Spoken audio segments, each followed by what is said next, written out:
Adasi, ovqatingizni suzib qo'ydim. Keling, issig'ida yeb oling. Ha, adasi, nega ovqatingizni ichmayapsiz?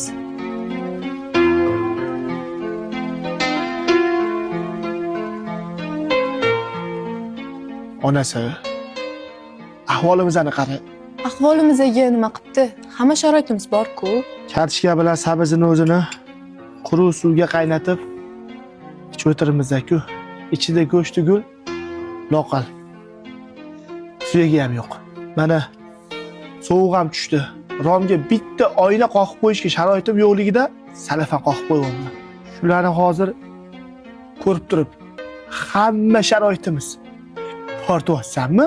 Aytayotgan gaplaringiz to'g'ri, lekin men sharoitimizda nolimayman. Bilsangiz, men dunyodagi eng baxtli ayolman. Shu sharoitda qanaqa qilib dunyodagi eng baxtli ayol bo'lasan? Qo'ysenchi onasi, ko'nglim uchun gapirib qo'yayotganingni bilmaydi o'ylayapsanmi? Yo'q adasi, men ko'nglingiz uchun gapirmayapman. Baxt pul yoki boylikda emas.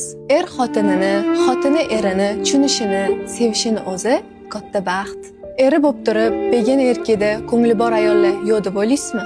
Yoki xotini bo'lib turib, ko'nglida begona ayollar bor erkaklar yo'q deb o'ylaysizmi? Hozirgi ahvolimiz bu sinov. Shu sinovdan sabr bilan chiroyli o'tsak, bizani oldinda baxtli kunlarimiz kutyapti. Men sizga ishonaman adasi. Erkak kishi to'qchilik bilan, ayol kishi yo'qchilik bilan sinaladi deyshadi. Alloh menga boylik bermadi deb men ahmoq siqilib yuribman. Aslida bilsam, meni eng katta boyligim sen ekansan. Agar sen yonimda bo'lsang, har qanaqa sinovga tayyorman onasi, tayyorman. Shunaqa qilib, baxt sevgida degan siz nima deb o'ylaysiz? Baxt sevgidami yoki pulda?